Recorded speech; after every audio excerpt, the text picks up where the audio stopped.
This is Charlie Rose.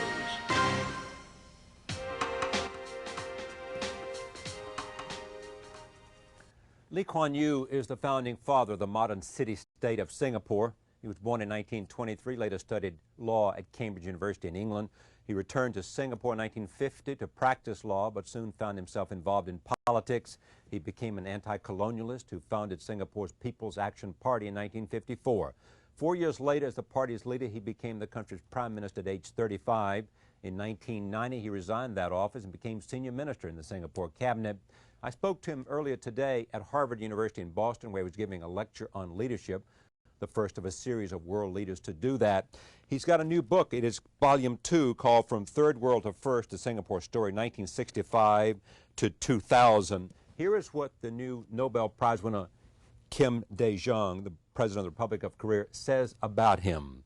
Whenever I first met Mr. Lee Kuan Yew, I was deeply impressed by his intellect, his vision, and the depth of his understanding of history and society. No matter where you stand on the political spectrum, you will see in this book how a political leader of insight has led a tiny country to a prosperous modern society amid the tidal waves of world politics. And you will also find his ingenious views on Asia and the world to be a source of deep inspiration.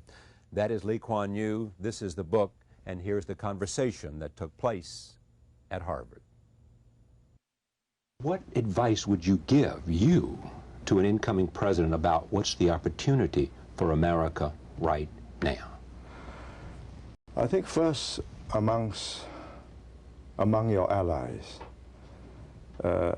this triumphalism, this hubris should be tempered down. I mean, you are ahead of them. I mean, not just in military technology, but in the internet, in IT. You're 10, 15 years ahead of, 10 years ahead of Europe, 15 years ahead of Japan. As, you know, whilst they were tinkering away with the old economy, you developed a new one. Right. But it's unwise to believe that they are congenitally incapable of catching up. I think they will catch up, if not 10, 15, not 15, 20 years from now. And maybe the catching up may be faster. So you've got to try and anticipate that moment when they are more cohesive, when the euro is not going down from 113 to 85, 84, 83 cents, and intervention pushed up to 86 cents. The scales will tip. The dollar is overbought, and people start selling dollars and buying euros, and things change. I think it is important to let them believe, not just by statements, but in actual practice, that they do count as a very strong and reliable ally of America, not as an addition. So the United States has to make sure, with respect to its European allies, that it wants to be a partner. It has to look at China and the Russian Federation and say, we don't have to be adversaries. We have to coexist in an engaged relationship, because the world is smaller and smaller and smaller because of technology and communications and satellites and all of that. Yes? What else should we do? In trade and technology, and through the internet and through your investments there, you can create a multiple set of bonds, of links, that will not only closely tie up the two economies so that they are dependent on each other, but also people, their CEOs with your CEOs, their engineers with your engineers, their accountants with yours, lawyers, and so on, so that there is a broadband appreciation of each other. And for the next 20, 30 years, they'll be doing much of the learning. There's precious little they can teach you about modern management. But beyond that, I think you may begin to learn a few things from them. Like what? Like a certain cohesiveness of society. I mean, they are very much They call themselves Marxist-Leninists, but in fact they've always remained Confucianists. Yes. They will not allow their society to become too disparate, the distance between the successful and the less successful. This is one of their greatest ambitions or objectives. Is not to allow there to be too great a distance between the most successful and the least successful. That's right. And that's because it rips at the social fabric? Because it goes against their philosophy of life. It's a Confucianist philosophy that the wealthy and the powerful owe a duty to the downtrodden. Do you believe that? Yes, I do. Because of a Confucian philosophy, or? Yeah. So you don't find beggars, you don't find half-starving people sleeping in doorways or under the bridges or whatever. I mean, it offends the whole society. So we pay a little bit more, rehabilitate them, put them in proper homes, feed them, teach them a job. We just can't leave them as derelicts in society. It's offensive. Offensive to the rest of society. And the judgment of history and the judgment of... No, our judgment of ourselves as a self-respecting people. Yes. Back to the United States. What should we, as a nation, and partnership with Asian countries, with Europe, what is the obligation to the third world and less developed countries?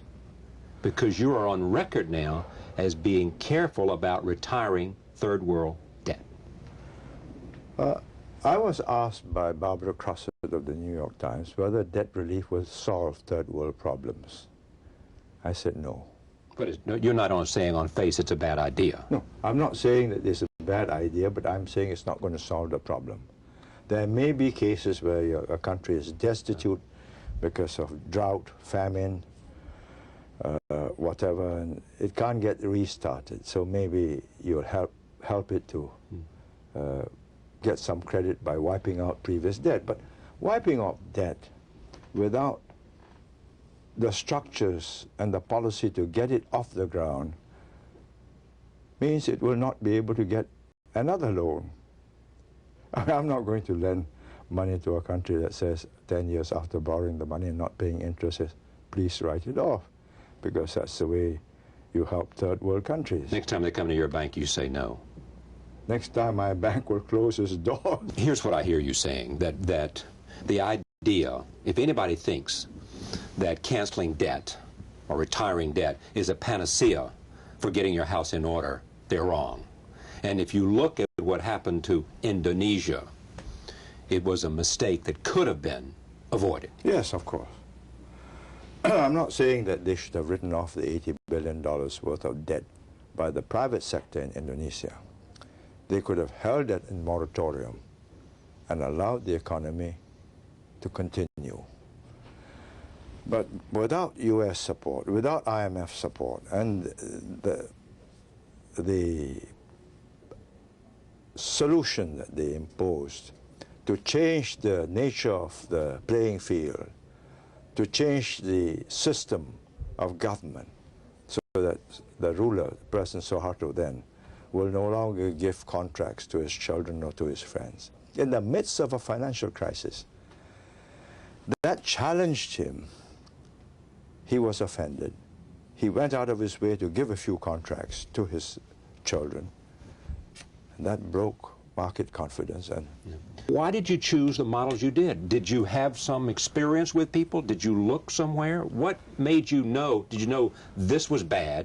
Look what's happened to all these countries and how bad they're doing. This is now 1965. Yeah.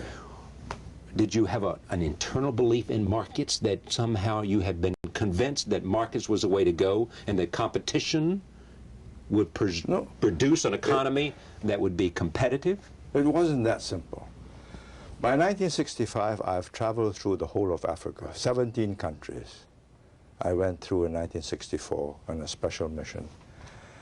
I've traveled widely in Asia and in Europe and in the region. I've been to Indonesia, Malaysia, Burma, and I've seen what didn't work.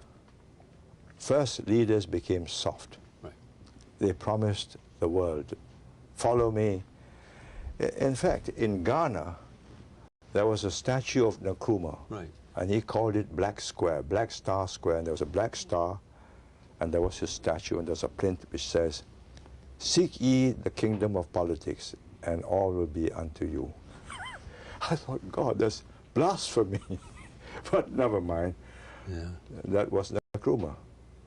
And it was an awful mess, because you could see the thing wasn't working. He had all the symbols, black square, marching troops.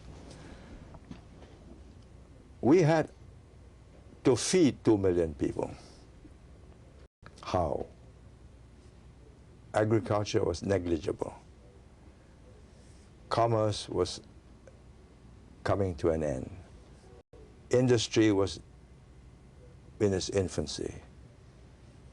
So I had been to see Hong Kong, the nearest to us, but Hong Kong had the British government, right, which ensured military defense, security, stability, and British capital. Now I had none of those. I saw Taiwan. They had an American alliance. So somehow I had to get this thing going. So we tried many things. Brought garment manufacturers from Hong Kong and Taiwan, textile mills, started our own glass factory with our own cash when we didn't have the silica to make good bottles. We sold it off later. Trial and error, and finally, I had spent one term in Harvard. Right. It was in the 60s, was it? In the fall of '68. Right. And as luck would have it, that was also the height of the Cultural Revolution in China. And I had earlier met a UNDP expert who had come to help us, and he came up to see me one day. He said, "Why are you looking so worried?" I said, "I'm in a spot." He says, "No, you are in a spot, but imagine how much more difficult a spot you'd be if you had 100 million Japanese as your neighbors instead of Indonesians." That set me thinking. He said, yeah. Think what you can do with them, or what they will do to you. Provide a market? No, they'll take you over. Oh. So I said, look at Israel. It's got 100 million Arabs that refuse to trade with them. They leapfrogged flowers, fruit in winter to Europe, and many other things, and manufacture stuff, but starting with very simple agriculture.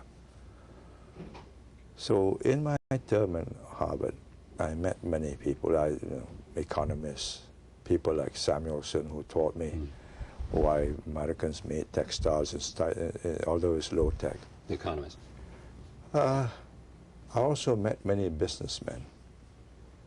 Then I decided, no, we will leapfrog a different way.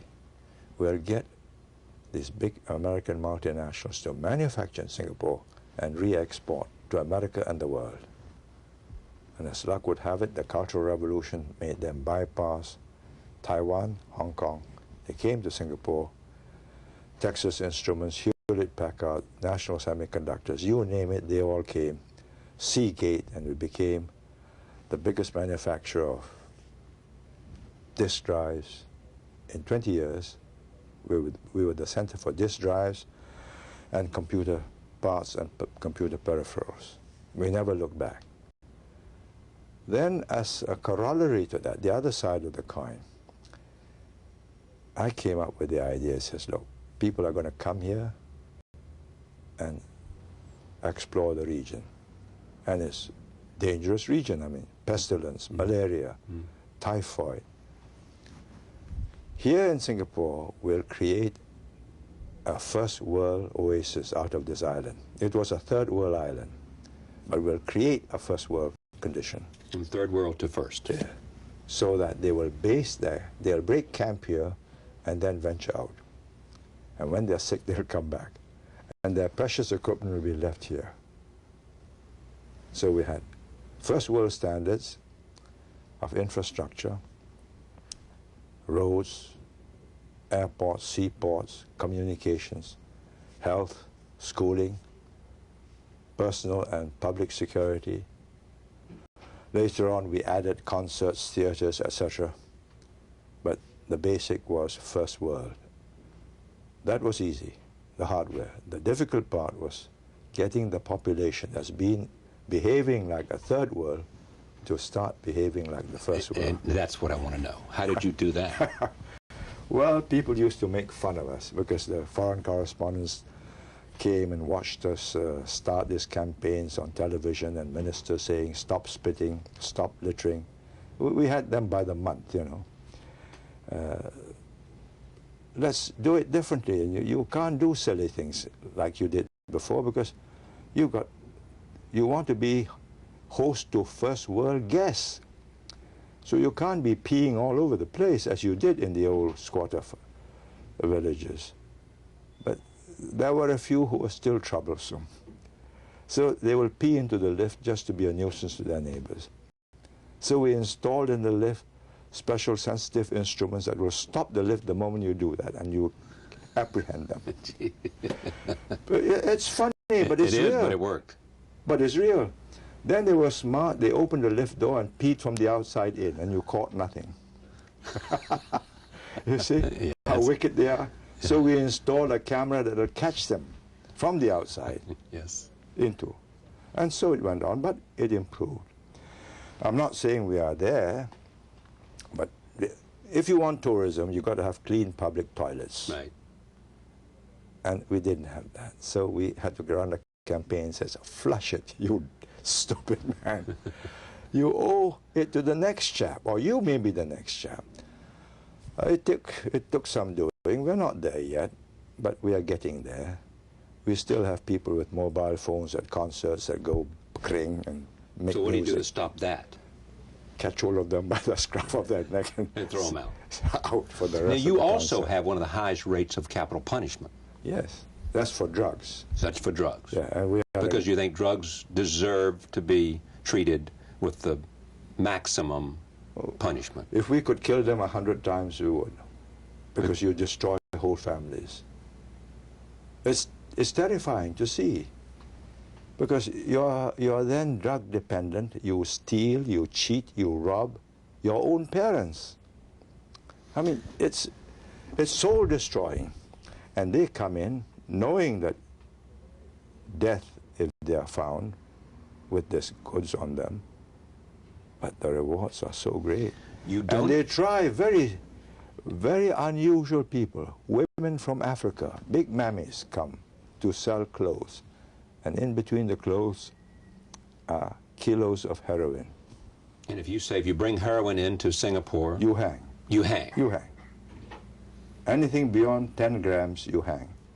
Below 10 grams, maybe you If can you say, are convicted of bringing in more than 10 grams of heroin, you hang. you hang. That's right. After a jury trial. Yes, of course. No jury trial. Judge. Judge. Yeah. Judge listens to the evidence presented, Yes, of course. and if he says you're guilty, you Yeah, hang. You hang. And they still come. Unbelievable. Well, do you the- believe capital punishment is a deterrence or not? Without capital punishment, our transshipment rate as a drug center would quadruple or quintuple. Because you're right on the passageway. Yes, and our internal consumption would go up by a multiple of 10. Do you care, when you look at the achievements, Yeah. that they say, boy, Lee Kuan Yew has created a miracle in Singapore, but he is an authoritarian. He doesn't care about democracy. He cares little about a free press. Doesn't care. Believes almost that he knows what's right for Singapore, he knows what's right for the people, and that he is going to see it the way he believes it ought to be, come hell or high water. Let's put it in a Kinder way? more objective way. No, Okay. No. not kinder, just more objective. I have to govern now 4 million people. 3 million are Singaporeans, 1 million are foreigners who get jobs in Singapore. And of that 1,100,000 are professionals. Why do they come there? Because it's a thriving economy that gives them jobs, and their families are happy and safe. No drugs, no muggings, no rapings. You can walk the streets, 3 o'clock in the morning, you're okay. Now, how was it achieved? By the mail fist? You won't see any policemen there. You won't see soldiers lining the streets. Every 4 years to 5 years, I had to renew my mandate. That's a free election. And there are about 5, 6, 7 different parties that will spring to life 1 year before the elections and try their luck. And in the last few elections, they devised a new strategy. They knew that the people wanted a PAP government, but wanted an opposition. So they say, right, on nomination day, we will contest less than half. So the PAP has already formed the government. And it worked. And they won 4 seats. But what was the concession they made? That the people wanted a PAP government. So why should I be authoritarian when I had the people with me? That's what the people wanted. They wanted a high quality of life, low crime rate, good future for the education of the children, and jobs, better homes, better hospitals, and a higher quality of life culturally. So art galleries, concert halls, symphony orchestras. How about a free press that's free to criticize the government as much as it wants to? Provided I have the right of reply. The right of reply? Yes. I don't Well, want you have the right of reply to do anything. No. You have access to... They don't give me the right of reply. With the local press, yes, I have the right of reply. Right, exactly. But with the foreign press that sells in Singapore, they used to deny me the right of reply. What's your conflict with the Wall Street Journal? Well, the Wall Street Journal started off... This is a great newspaper. Yeah, it is. But it didn't have a great reporter. And the reporter wrote a story in 1988 or 89 that we were, as a government, unloading dud companies to our people. You know? And a government that prides itself on its integrity was being accused of unloading in an IPO a dud company, which is completely untrue. So we said, please print this reply. They refused. And you said? And I said, in that case, we will restrict your circulation. Yes, you did. Yeah. I mean, it's not funny to the people at the Wall Street Journal. They think this is a... They say, oh, freedom of the they press. could not be angry at you. Surely. So we said to them, well, you have done this to create controversy, then you will sell more papers to Singaporeans. So you'll sell more advertisements. Now, if you will remove your advertisement from your newspapers, we will not restrict you. What did they say? No. You're trying to run our papers, what they say. No. Our papers and the advertisements go together. So we said then we restrict you to 500 copies. Nobody is denied because with a photostat. But 500 copies, I mean. But with the fax machine, it becomes 5,000, 50,000. Yeah, but that's not the spirit of a free press. Oh, no. That's not the spirit of a fair, open press that allows a counter-argument, a counter-view to be placed. So in the end, they agreed. They're going to print what you say. Yeah. I mean, they're going to cover what the then Prime Minister said. They don't. They don't. All right. They always put a spin on it. Yeah. You don't. Do you believe in a free press? Do you believe in the idea of a free press? I believe in truth. Truth. Yeah. That's different, isn't it? Yeah. And I don't believe that the press should be crusading and putting a spin on things.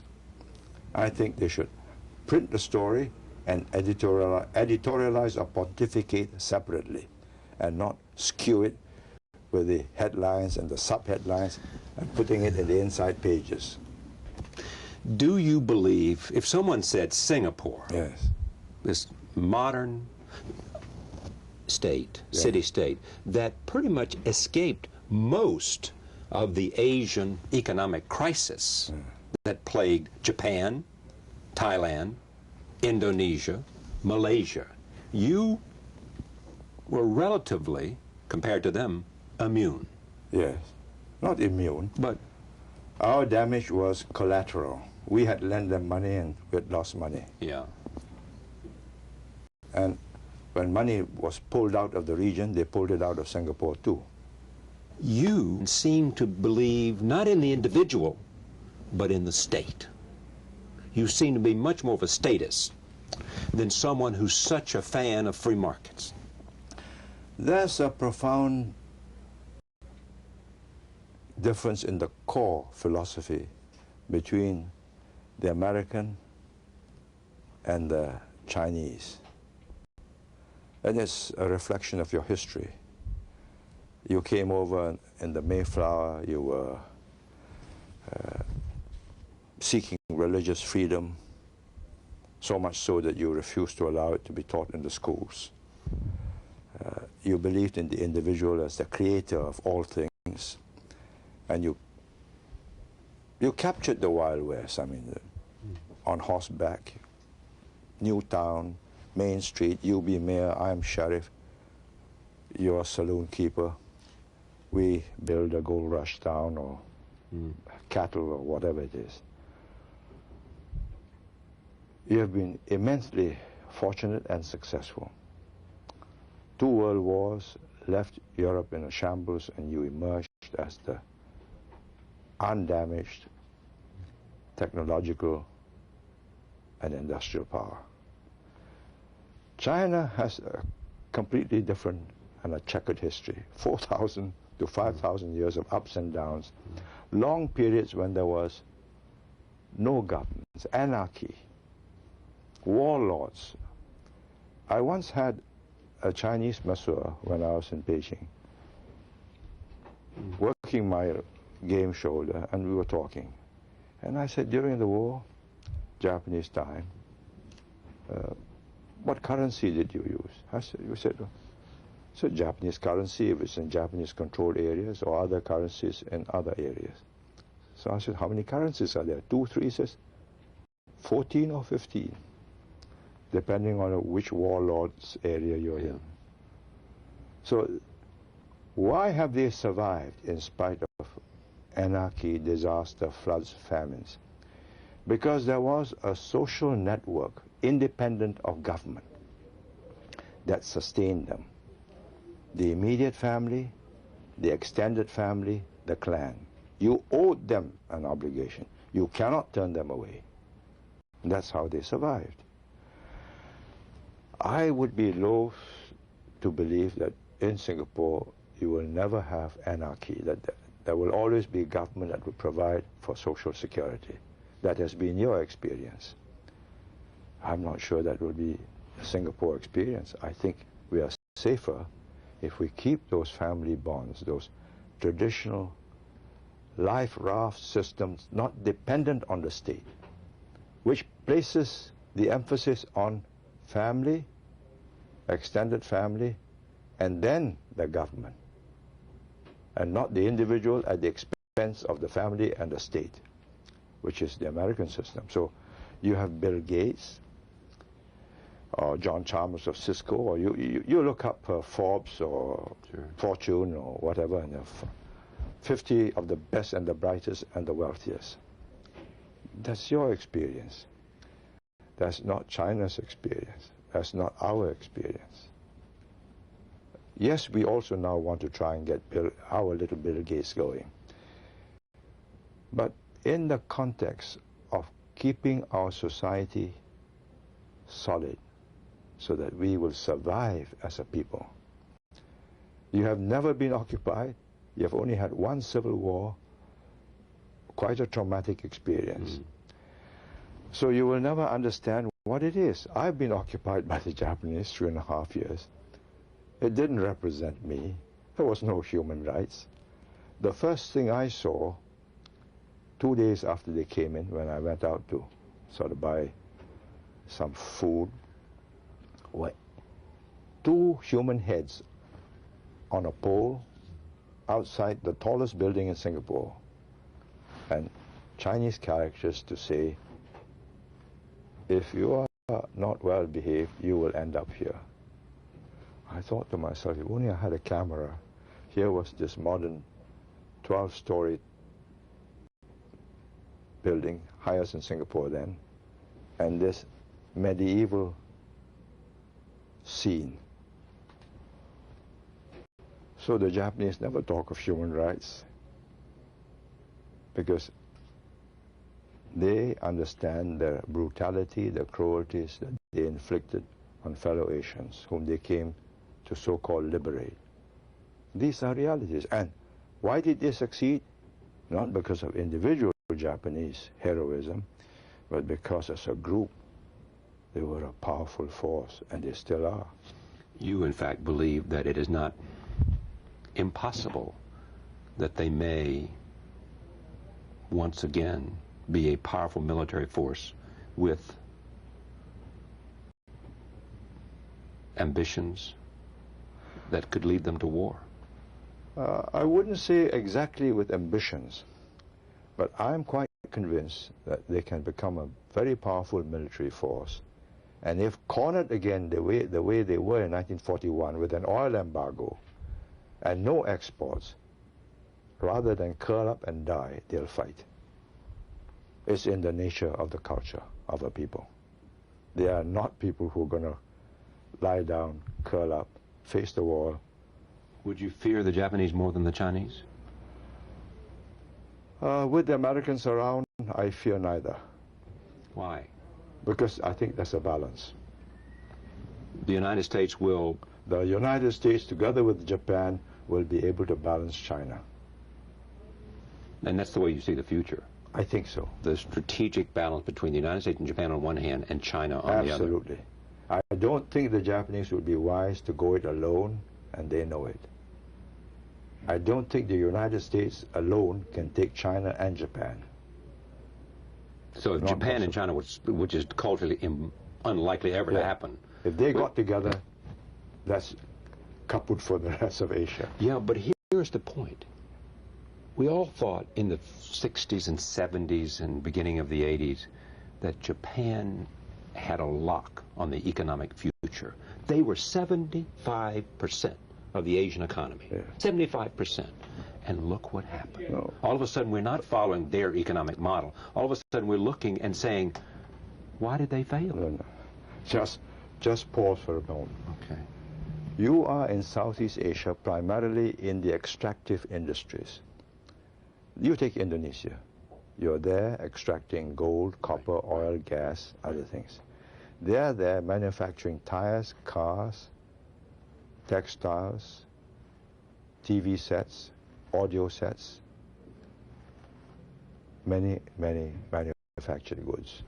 And they're going to come back. They're going to come back when there's a semblance of order and the work can resume and productivity can be up again. And I'm absolutely certain they'll come back before the Chinese are able to move in. It is in their national interest. Do you have more respect for their toughness than you do for the Chinese? I'm not sure respect is the right word. Okay, well, choose a word. I accept that as a fact of life. They're tougher than anybody on the... Yes. Any of your neighbors, they're the toughest. Yes. Now, is that because of your personal experience of occupation, or is it something else? No. I've confirmed it with 40 years of toing and froing with the Japanese. In personal physical toughness, the Koreans can beat the Japanese, but not in group solidarity. As a group, neither the Koreans, nor the Chinese, nor the Vietnamese, they're all East Asians, they're all Confucianists, they can't beat the Japanese. They are like Lego bricks, you know, they fit into each other. Yeah. It's beautiful. Yeah. And impressive. What do you make of the unification possibilities of the Koreans? It's going to be a climate of détente, but I don't see reunification anytime soon. Kim Dae-jung does not want quick reunification because it's too costly. Yeah. Kim Jong-il does not want reunification in his lifetime. China, that's backing Kim Jong-il, will lose if there's reunification because the South is smaller than The North is smaller than the South. Yeah, and the economics in the South is so much more powerful. And they've lost a buffer. So I believe the North will stay separate. China will help it stay separate, but it will keep on saying, let's get together and let's get rid of the American forces. How can we go to bed with these strangers in our midst? So they are going to put pressure on your military. Do you believe the Chinese will take over Taiwan? I believe reunification is inevitable. In the next 50 years? I cannot say. Maybe 50, maybe more, maybe less if foolish things happen in Taiwan. If they make it too, what? What happens to cause the Chinese to use force? They may not have to use complete force. They can just use pressure and destabilize the economy. If they feel that Taiwan under a new government, a new president, is edging away and determined to make a run for it, they're going to stop it. Because they've had 12 years of Li Tenghui, and in the 12 years, although he agreed to one China, to each his own interpretation, in the 12 years he edged and edged surreptitiously away until he came up with the two-state theory, and then the red flag went up. Yeah. You're not going to have that. Deng Xiaoping Yes. is clearly a man that you admire as much as anybody that I know. If you have met him and you know what China would have been without him, you cannot but admire the man. At 70... Well, you more than admire. I mean, you look at him as one of the giants of our time. He saved the country. After the Cultural Revolution. 1.2 billion people would have imploded like the Soviet Union. After the Cultural Revolution, or after Tiananmen, or when? No. He saw it in the 1970s, before Tiananmen. Yeah. He saw it before the Soviet Union imploded. And he said, open up to China, to the Chinese. Open up all the coastal provinces. Let's do this controlled exercise, see whether it will work. Free trade zones, and in the countryside, contract farming, no longer communes. Yeah. It succeeded. But you also say that that's built in there some real possibilities of conflict, because those people in those zones are going to do better than people in the rest of the country, and therefore you have built-in resentments, right? Yeah, that's one of the big problems they have. That's one of the problems. But you admire him because you think that he saved China. From collapse. From collapse and implosion. Yes. That's no mean feat.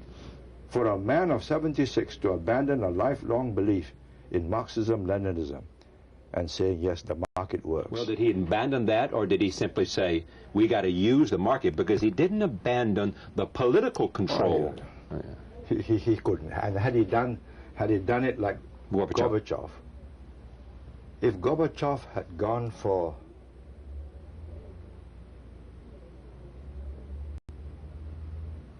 restructuring without perestroika, he might have succeeded. If Gorbachev had understood what Deng Xiaoping understood. Here's what's interesting about you, too. This book ends in the year, 2000. You gave up power, in part, as prime minister in 1990. Marcos didn't give up willingly.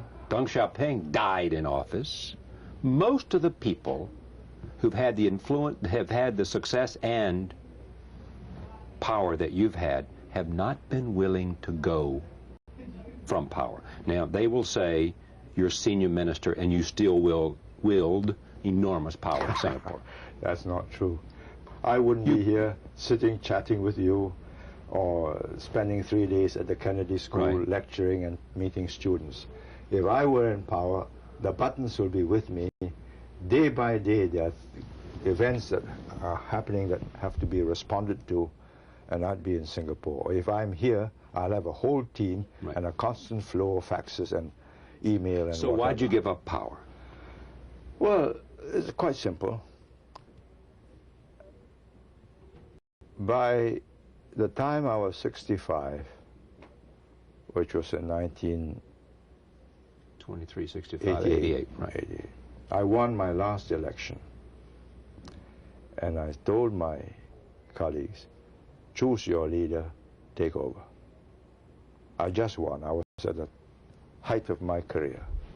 And I wanted, I wanted an exit whilst my head and tail was up. And where you could have some influence on your successor. No. I allowed them, the group that I had recruited into the cabinet, to choose their successor, because I had seen Deng Xiaoping appoint 2 successors and then sack both of them. Right, exactly. I did not want to do that. I said, you choose, and whoever you choose, you got to support him.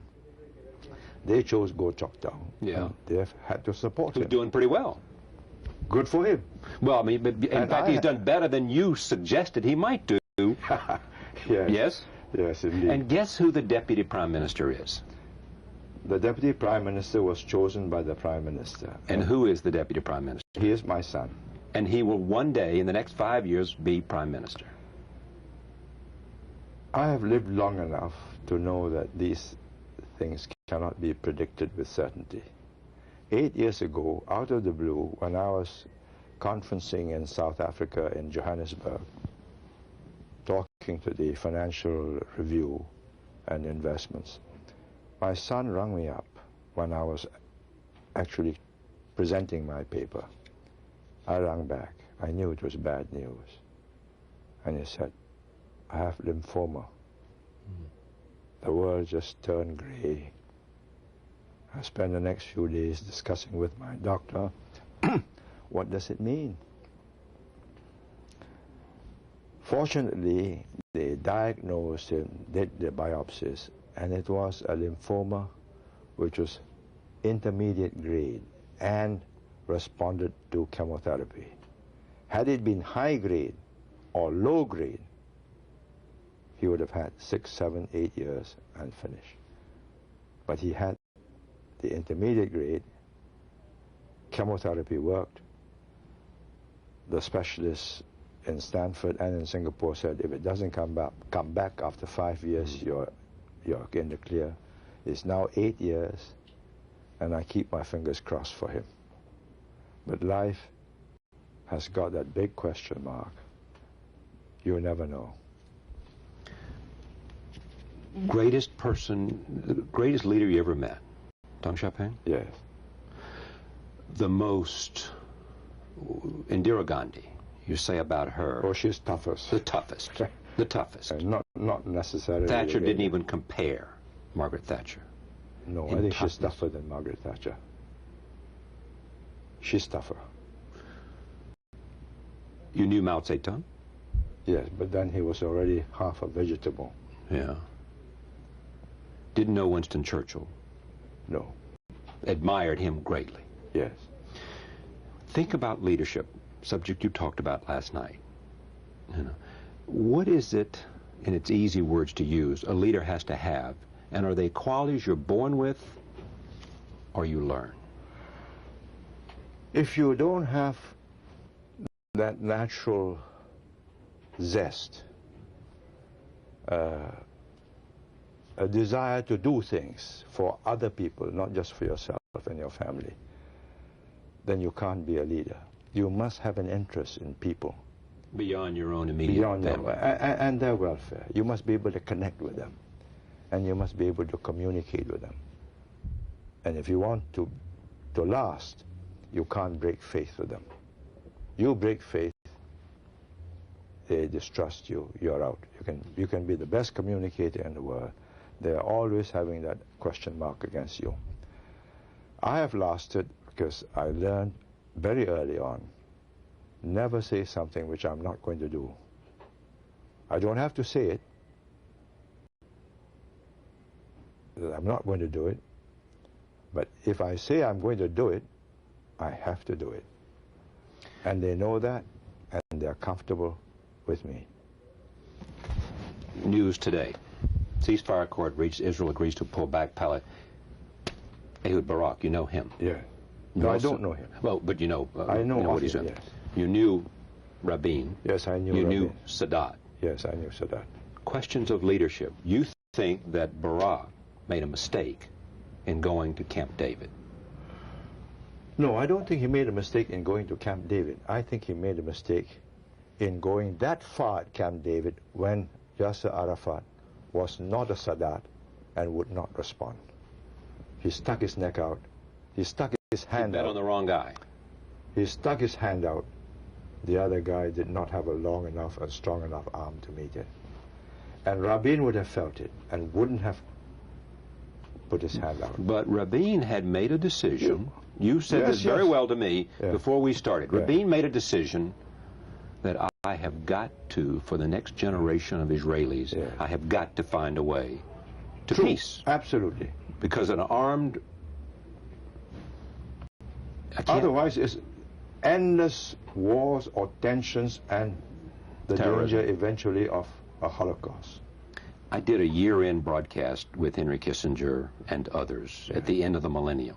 You know what Kissinger said to me? The most important thing in the new century will be science.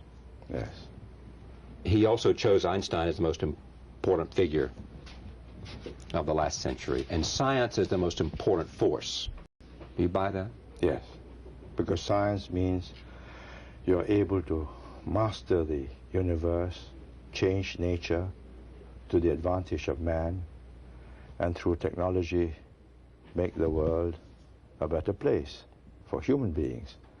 But I'm also concerned that in our exuberance and our inability to have that moral balance, we may change the world to such an extent that we may threaten our own existence.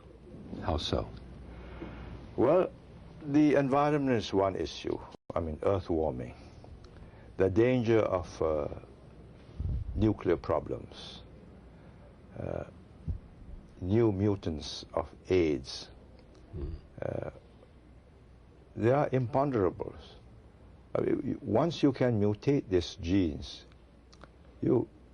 it doesn't take long for somebody in Libya or Iraq to have a gene or a germ, a virus that will spread without a cure, and we are all dead.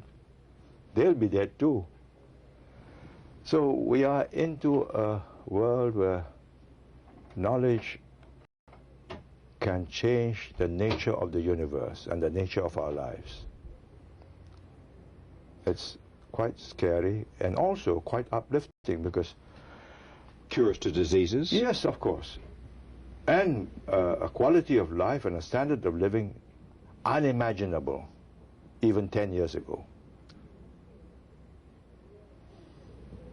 Kissinger wrote the foreword to this book. Henry Kissinger wrote the foreword to this book. You've known each other for how long? I knew him first when he was teaching here at Harvard, and I was here in the fall of 1968. That's about 32 years. Friend? Yes. Learned from him? Yes. What? A certain objectivity, a certain balance, a global view, that there are endless battles. You can win one battle, the war is not over. What do you regret most so far? It's a parlor game, really.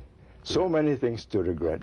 Okay. We could have done something better, but I regret most is the years we spent building up the momentum for Malaysia and breaking it off in less than 2 years. It never got a chance. If there was a stronger prime minister in Malaysia who was prepared to give a more equal balance to the various peoples in Malaysia,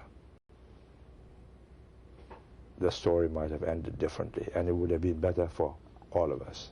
Because Singapore combined with Malaysia and all that would have meant would have given you a much more powerful point of leverage. No, not for me. But well, I don't mean you, but for... But for the people. They would have had a better life. Have you had a moment in which you say, listen to all these world leaders, boy, if I could have, and maybe this is it, if I could have painted on a broader canvas, think of the things I could have done. You know, I said once... Because all these... Go ahead. I had Deng Xiaoping to dinner once in November of 1978. And in a moment of whimsy, part of my speech, I said, I wondered what would have happened if Deng Xiaoping was born in Singapore and I was born in China. He looked askance. I said, I'm quite sure that Deng Xiaoping would be running Singapore. I'm not sure Lee Kuan Yew would have got halfway up the heap, because I would have had so many bright, so many tough, so many conspiratorial groups that would have just knocked me down. It's a greasy pole. You get there as much by luck as by merit. Really? Yes, it is. Luck, timing. Well, for the first generation, Mao Zedong, it was just sheer Will. He imposed his will on the party. For Deng Xiaoping, it was will and the group of people, generals and other party stalwarts, who preserved him from Mao Zedong's rancor. For Jiang Zemin, it was luck. He had Hu Yaobang, he scratched him. He had Zhao Ziyang, he scrapped him. And he had to make a choice.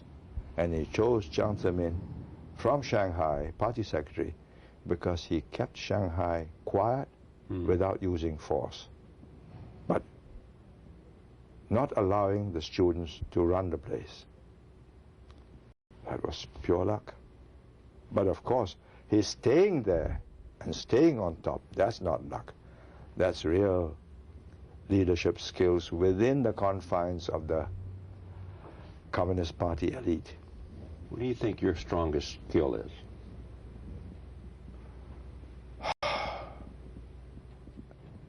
In my context,